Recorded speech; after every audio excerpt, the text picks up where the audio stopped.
The Story of the Three Little Pigs. Once upon a time, there was an old soul with 3 little pigs.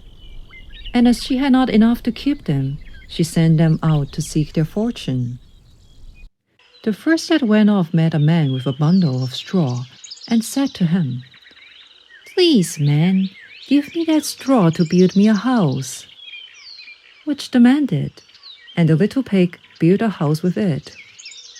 Presently came along a wolf, and knocked at the door and said, little pig, let me come in."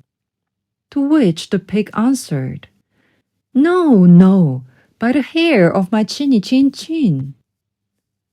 "Then I'll huff and I'll puff, and I'll blow your house in," said the wolf. So he huffed and he puffed, and he blew his house in and ate up the little pig. The second pig met a man with a bundle of furs and said, "Please, man, give me that furs to build a house." Which the man did, and the pig built his house. Then along came the wolf and said, little pig, let me come in." "No, no, by the hair of my chinny chin chin." "Then I'll puff and I'll huff, and I'll blow your house in." So he huffed and he puffed, and he puffed and he huffed, and at last he blew the house down and ate up the second little pig. The third little pig met a man with a load of bricks and said, "Please, man, give me those bricks to build a house with." So the man gave him the bricks, and he built his house with them.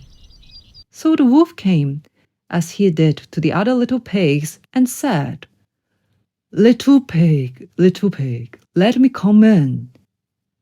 "No, no, by the hair of my chinny chin chin."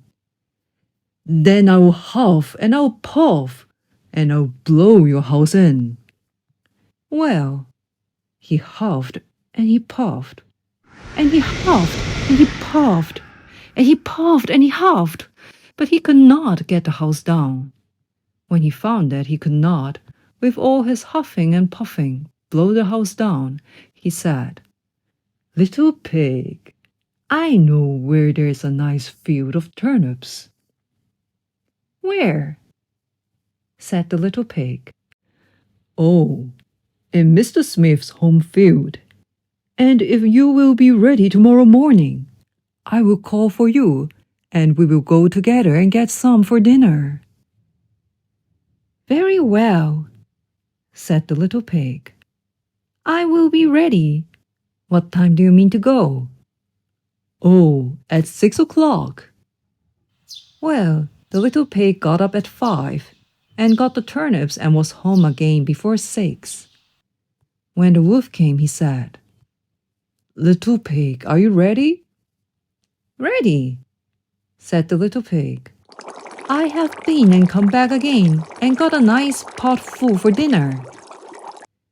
The wolf felt very angry at this, but thought that he would be up to the little pig somehow or other. So he said, little pig, I know where there's a nice apple tree." "Where?" said the pig. "Down at Mary Garden," replied the wolf. "And if you will not deceive me, I will come for you at 5 o'clock tomorrow, and we will go together and get some apples."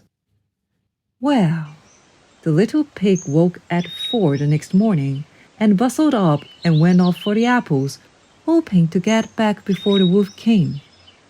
But he had farther to go and had to climb the tree, so that just as he was coming down from it, he saw the wolf coming, which, as you may suppose, frightened him very much.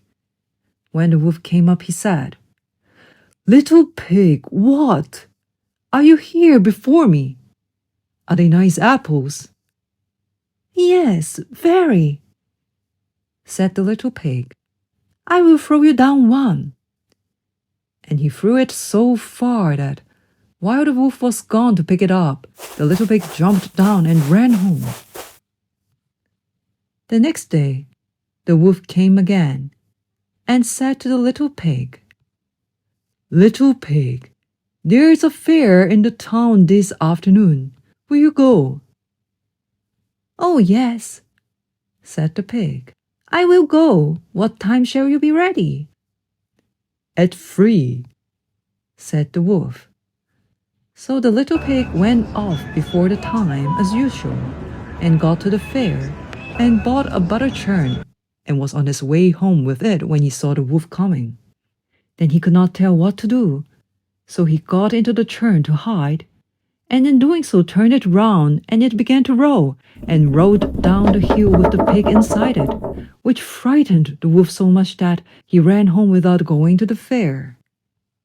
He went to the little pig's house and told him how frightened he had been by a great round thing which came down the hill past him. Then the little pig said, "Ha! I frightened you, did I? I had been to the fair and bought a butter churn, and when I saw you I got into it and rode down the hill." Then the wolf was very angry indeed, and declared he would eat up the little pig, and that he would get down the chimney after him. When the little pig saw what he was about, he hung on a pot full of water and made up a blazing fire, and just as the wolf was coming down, took off the cover of the pot, and in fell the wolf. And the little pig put on the cover again in an instant, boiled him up, and ate him for supper, and lived happily ever after.